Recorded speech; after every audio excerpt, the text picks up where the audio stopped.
we remain steadfast in our commitment in delivering local news that matters. Stories that inspire.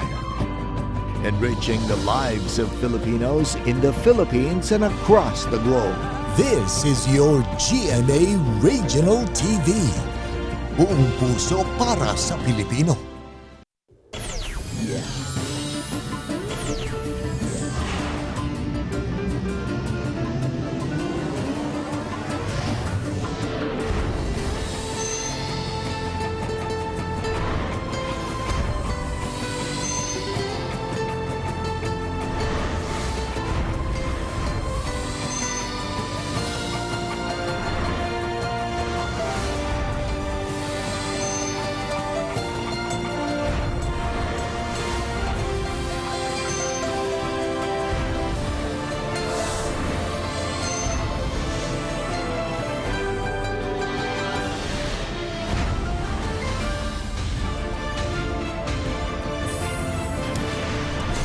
Kini ang GMA Regional TV Balitang Bisdak.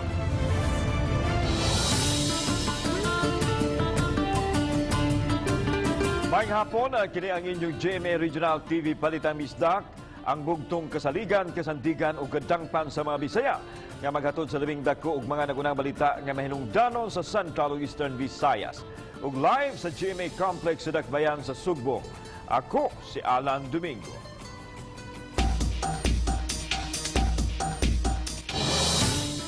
Dusi ka mga bata na edad ug usa ka tuig paubos ang nalakip sa 33 ka mga pediatric deaths sa Dakbayan sa Sugbo tungod sa COVID-19.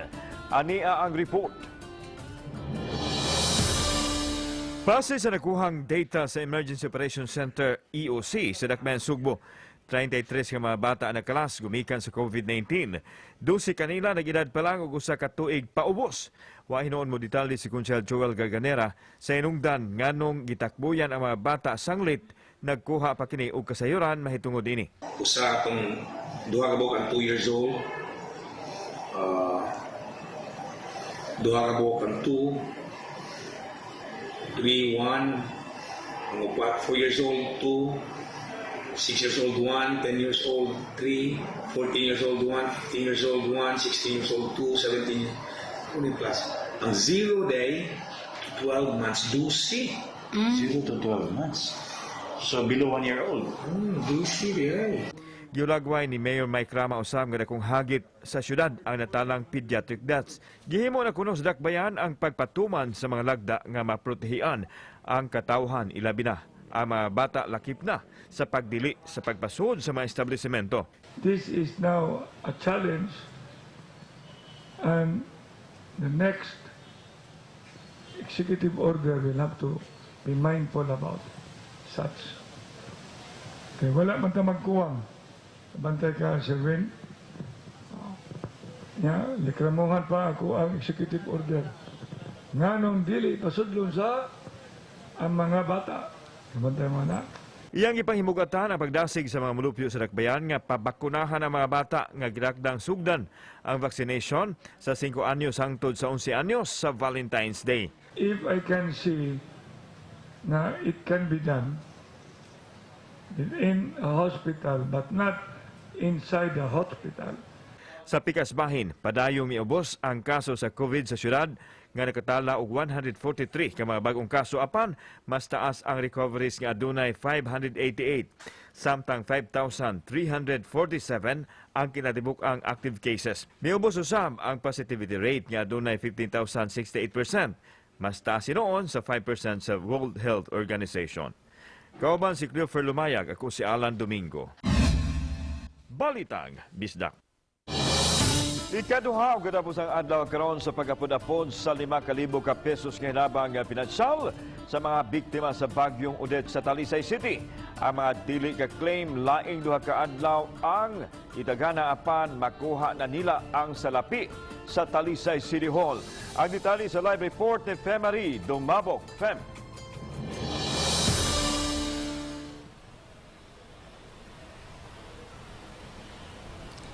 Yes, Alan, ang hibiling 18 ka mga barangay sa Dakbayan sa Talisay, ang dungang ni apod-apod sa tag 5,000 pesos nga tabang pinansyal karong adlaw, nasugda ng pagpanghatag sa upat ka mga bukirang barangay niadtong Biyernes.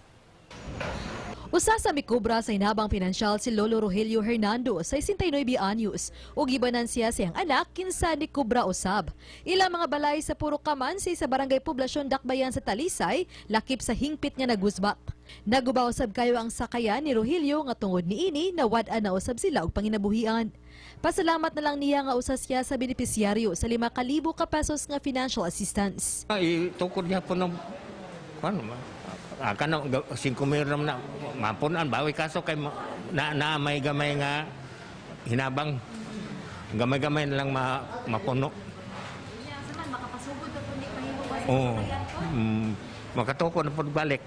Mato di Poblasyon Kapitan Edward Alisna nga 68 ang validated sa CSWS nga makadawat sa maong kantidad sa ilang barangay. Na ang ato yung gikuana na ka totally damaged ang explanation sa DSWD nga din ang yung kapuyan.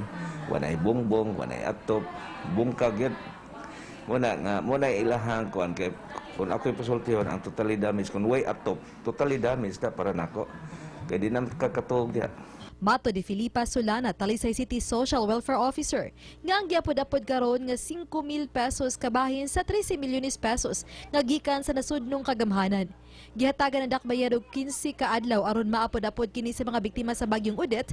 Hinungdan nga nung 2 ka adlaw lang ilang gigahin aron mahatag ang hinabang pinansyal ngadto sa mga barangay. Gidugangan hinuon kini sa Dakbayan aron ang 3,800 ka mga pamilya kansa mga panimay totally damaged makadawat gyud og tag 5,000 pesos. Ugma og sa Miyerkules dinhina sa lobby sa Talisay City Hall mahimong maklaim sa mga benepisyaryo ang tag 5,000 pesos. O sa kadlaw ra gyud gikuan sa ila para pud mo maningkamot gyud ba nga mo claim dayon pagay mapiki niya pud bitaw mi sa liquidation so set up mig table sa gawas diri sa tubangan facing the flago sa lobby. Dugang ni Solana nga kundi paghihapon makuha sa tungdan, hayan balay-balayon na pagduaw sa CSWS ang mga beneficiaries.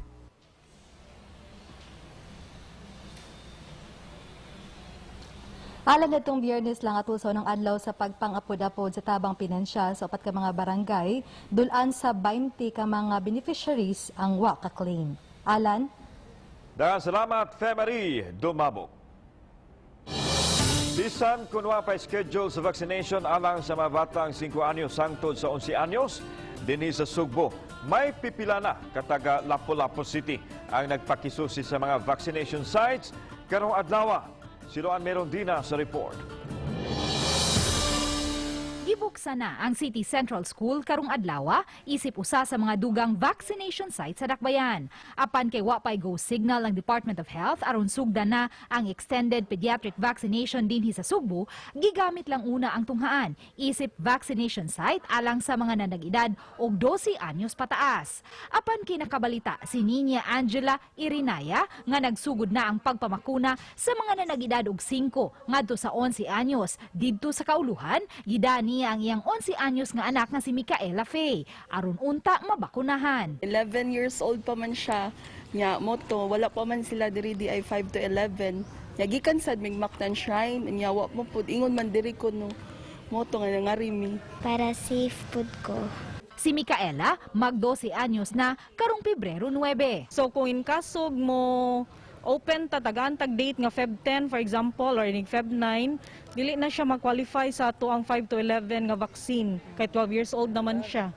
So ari na pud siya sa regular nga Pfizer nga vaccine katon sa 12 to 17 nga category.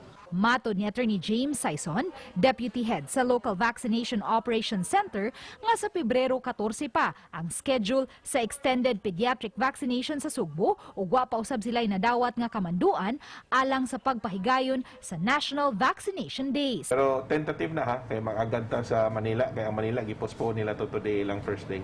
10 and 11 man ang National Vaccination Days. But I don't know if it's mandatory. Wala man may preparation ang Lapu-Lapu. Sa pagkakaroon, mukapina sa 4,000 ka mga batang na nag-edad og 5 anyos ngadto sa 11 anyos nga taga Lapu-Lapu City ang na-master listed. Gawas sa City Central School nga mo'y gila nga vaccination site alang sa mga nanag-edad og 5 anyos ngadto sa 11 anyos. Nakigalayo na usab ang Local Vaccination Operations Center sa DepEd alang sa pagpahigayon unya og school-based vaccination. Ni-coordinate na kita may ni-visita sa DepEd last week, no? And then we told them to consolidate the master listing of their pupils kanang sa different schools para pwede ra kita na lang or sila bay mo register and then we vaccinate. Uban ni Marlon Melgazo, Luan Merondina, Balitang Bisdak. Lalaking suspitsado sa pagpusil patay siyang kapuyo ug sa 15 anyos nga anak sa biktima napusilan patay usab sa mga pulis human misukol sa mga otoridad. Ani ang report. Nakabsan siyang kinabuhi si Janjan Muko atol sa operasyon nga gihimo sa mga pulis. Suma pa nga miresponde og armed person alarm ang matinugyanan sa balaod diin unang nasigpatan ang armadong lalaki sa barangay Kugon Ramos. Apan miikyas kini padung sa barangay Pasil ug didto na nahitabo ang engkwentro.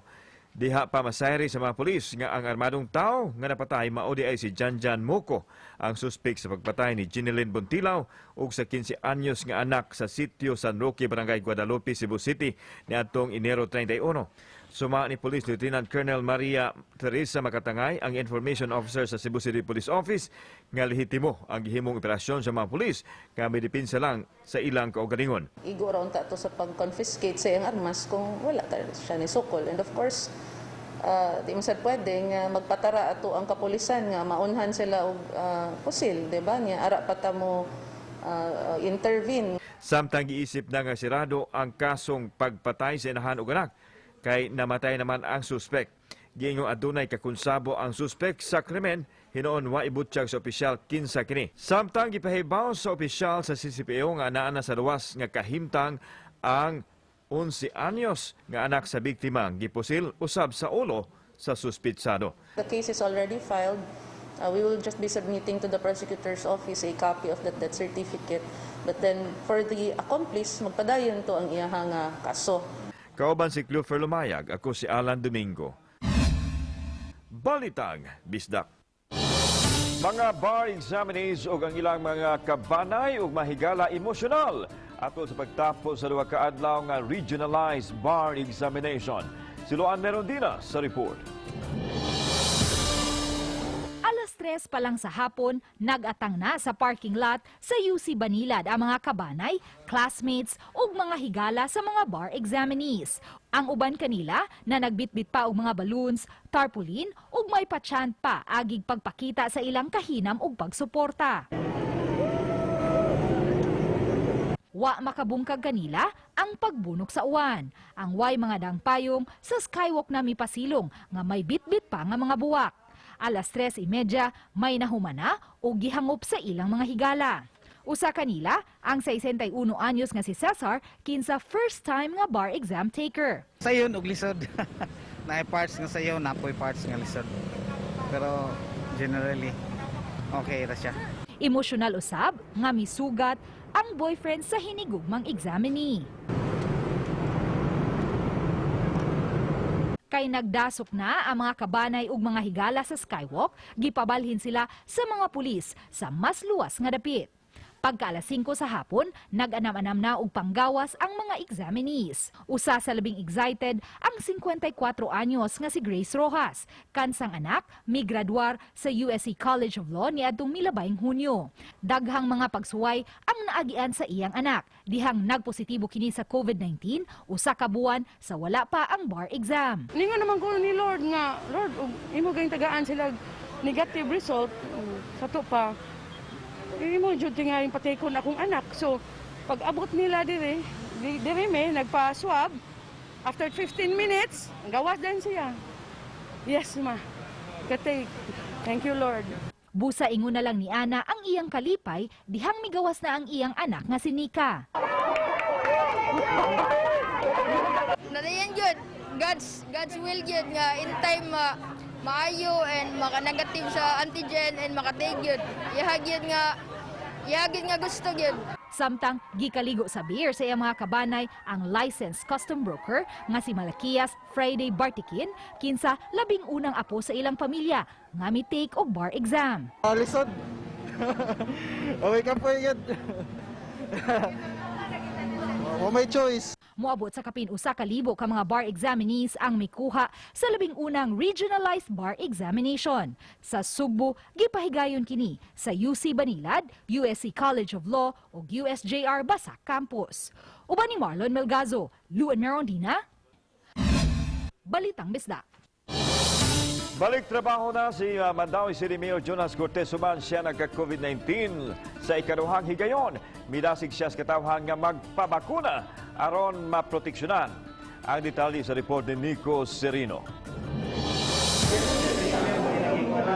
Pipila ka adlaw na sukad nakabalik sa trabaho si Mayor Jonas Cortez. Kinihuman siya bag-uhay lang nga nagpositibo sa COVID-19 ang ikaduhang higayon niyang pagsinati iniini. Nagpasalamat ang mayor nga dili grabe ang sintomas nga iyang nabatyagan. Wa gyud ko gipamati no. Kato lang napagaw-pagaw, sipon gamay. Other than that, wala gyud. Dugang niya gumikan kini sa kumpleto nga doses niya sa bakuna, lakip na sa booster shot.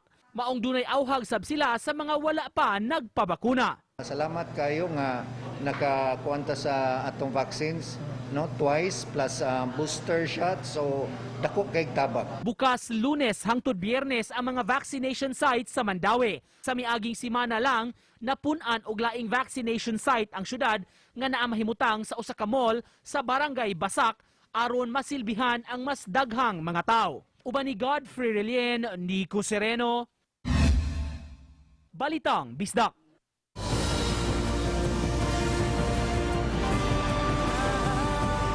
Kini ang GMA Regional TV Balitang Bisdak.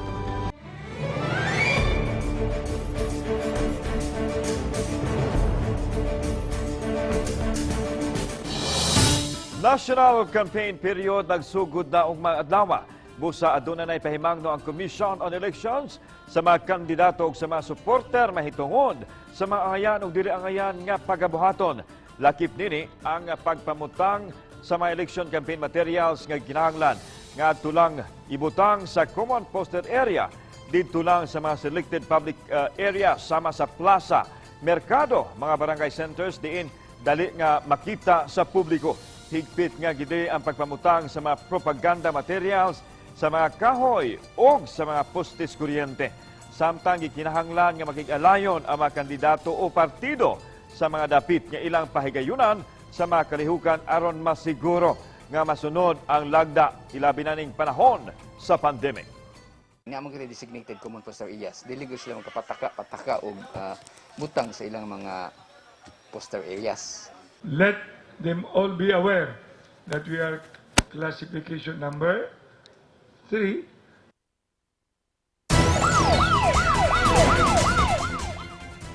Suspect sa pagpatay sa ilang silingan ni atong Disyembre 25, mitahan sa barangay o sa kapulisan. Si Luan Merondina sa report. Uban ang iyang legal counsel nga si Attorney Rico Amores, mitahan sa mga opisyal sa Barangay Pusok ug sa mga sakop sa Police Station 5 ang 41 anyos nga si Edwin Iganya pasado alas 9 ganihang buntag. Si Edwin ang usa sa 8 ka mga suspitsado sa pagpatay sa 30 anyos nga si Joel Tunyakaw niadtong Disyembre 25 sa alas 7 sa gabii. Matod ni Edwin, gihamok siya sa iyang konsensya, hinungdan nga nakahukom siya nga itahan ang iyang kaugalingon. Ano ko dama nga magkasugat man ang akong nabiktima, iyam kong gisukmag, paguman, nalamba ko, iyam kong ituok. Yung kamot ko nga makalikay ko siyang kamot, ito nakapunit mo kong bato, nakapak mo siya ko, wala ko intention nga ako siyang patyon. Ako gi-interview yun ni silang tanan, ang 8, o niya, after sa toro nga interview, siya mo niangkon nga siya nagpatay, way labot to ang 7. Naitabo ni ang krimen o alas 7 sa gabi, di na ng panahon na nga wala pa'y kurente sa sitio Siminto, Barangay Pusok. Nga, gamay ni nga dala na ali, gamay ra. maglisod og sugat ang duha ka tawo. Matod ni Edwin, wa siya matumbok nga hinungdan nganong giunhan siya pagsukmag sa biktima. Apan iyang giangkon nga may karaan silang panagbingkil sa igsuon ni ini nga si Jonas. Matod sa mga opisyal sa barangay, ang magsuong tunyakaw makadagang higayunang nalambigit sa mga reklamo. Ay lang ko pasaylo. Ay tabo naman yun eh. Mansat mabalik yung ibuhi. Wow, dawat na ng pasaylo no. Kana sila actually sa tulo ka kapitan, gikan sa kung pag-elected kung siya barangay councilors, daghan ginahigi silang reklamo din hima. Sa pagkakutlo ning balita, wala pa makuhae og habig ang mga kabanay sa biktima. Hinuon, subli pang ipatawag sa mga sakop sa Police Station 5 ang banayng tunyakaw aron pagsuta kung usa lang bagyod ang suspitsado o walo. Ang suspitsado nga si Edwin, delivery crew sa usa ka dakong fast food chain ug may upat ka mga gagmayng anak uban sa iyang asawa. Uban ni Marlon Melgazo, Luan Merondina, Balitang Bisdak. 50% na sa mga biktima sa bagyo at taga-barangay poblasyon, dakbayan sa Talisay, hinay-hinay na nakabalik pag-usab, duha ka buwan human na biktima sa bagyong Odette. Ang report ni Femari Dumabok. Mato ni Poblasyon Kapitan Edward Alisna nga dulaan sa 3,000 ka mga pamilya sa barangay Poblasyon ang grabing napektuhan sa bagyo. Gawa sa mga tabang, matod ni Alisna nga mismo ang mga residente aron ning kamot nga makabarog. Ug sila mismo sa barangay ang nagpadayon sa ilang mga matagbuntag nga feeding program alang sa mga biktima nga nagpuyo sa coastal areas nga mo'y grabing apektado. Ang 68 sa mga pamilya ang makadawat sa tag 5,000 pesos nga tabang pinansyal. Kapin sa 2,000 kabanay ang makadawat usab unya sa tag 2,000 pesos nga financial assistance. Nag-purchase sa Tadres Barangay kay katong 25 kilos nga gihatag ni Near Samsam. Labi nagdaghang anak nga hurot na. Munang naa sa tay suporta ang barangay, nag-purchase ta. Nag-distribute sa mitag 5 kilos kada pamilya. Human sa clearing operation, halos tanang lugar na usab sa ilang barangay may kuryente na. Migahin og 60,000 pesos ang barangay aron mapasugan ang sudlong dapit sa barangay. 50% na recovered na. Usa na mo ro ikuan amo yung kuan na paningkamutan sa barangay kaning atong nga street lighting. Kay naka-power naman ta. Wa pa man kahatag ang city government na sa mi ang amo lang sa. Oba ni Jun Solon. Ako si Femari Dumabok. Balitang Bisdak.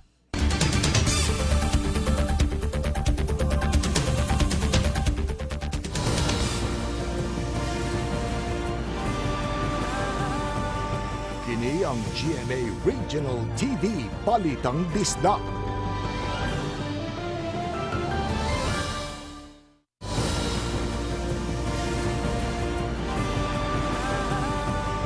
Kini ang GMA Regional TV Balitang Bisdak. Hapsay ug nagbalinaon ra ang labing unang regionalized bar examination nga gipahigayon sa dakbayan sa Sugbo. Samtang walay mga bar taker sa Sugbo nga gidisqualify nunot sa kalapasan sa honor code sa Supreme Court. Ano ang report? Kini ang mga lawak sa USJR basa campus diin gipahigayonan sa bar examination nga may tag-usa kalamisa sa matag bar takers. Ang ikaunom nga andana sa building nga giandam unta isip isolation kung adunay examine nga magpakita og symptom wa usab magamit kay nahuman ang bar exam nga walay problemang nasugatan. Matawag nato nga nagmalampuson ng bar examinations kay wala man tay mga na-experience nga untoward incident.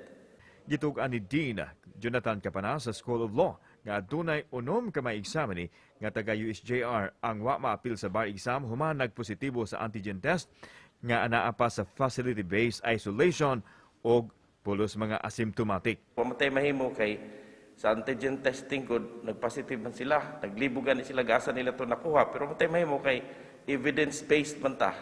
Mao may requirement sa Supreme Court. So we just advise them to continue studying and prepare for the next bar exam. Samtang sa initial information, ikapatas, way natala nga mga violator sa honor code sa tulo ka mga venue sa dakbayan sa Sugbo.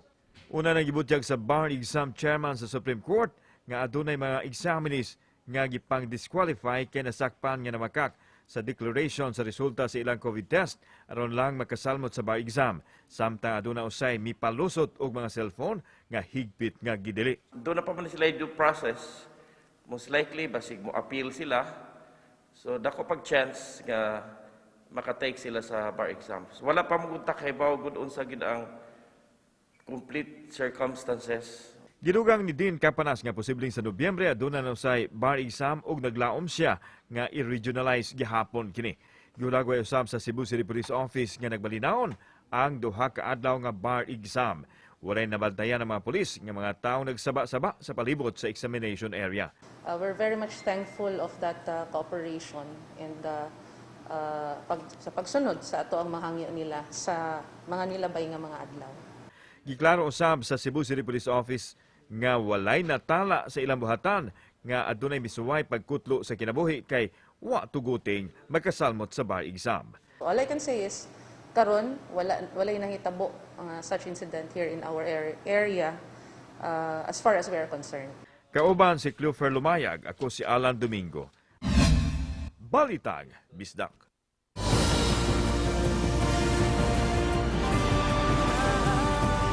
Kini ang GMA Regional TV Balitang Bisdak.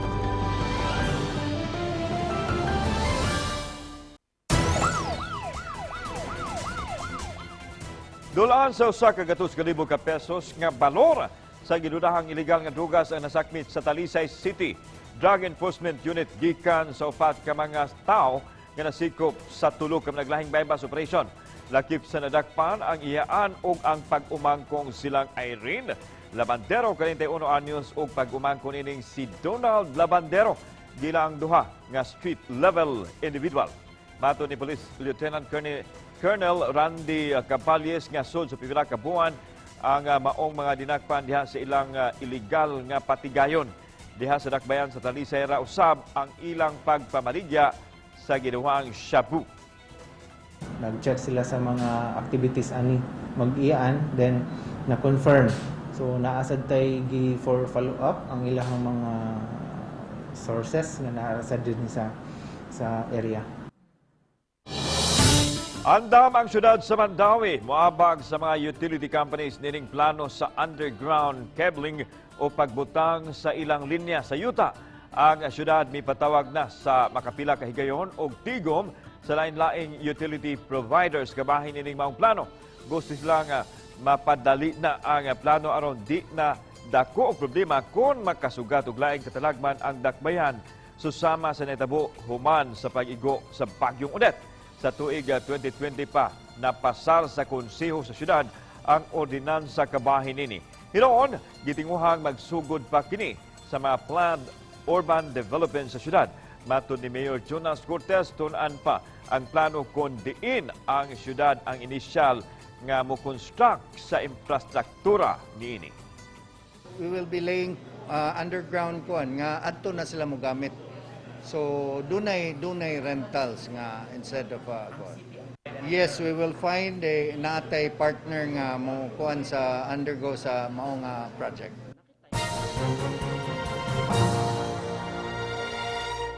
Happy Monday sa tanan, kinatong latest weather update February 7, 2022. Ang northeast monsoon or amihan ang padayong nakaapekto sa may Luzon kasama na ang Visayas.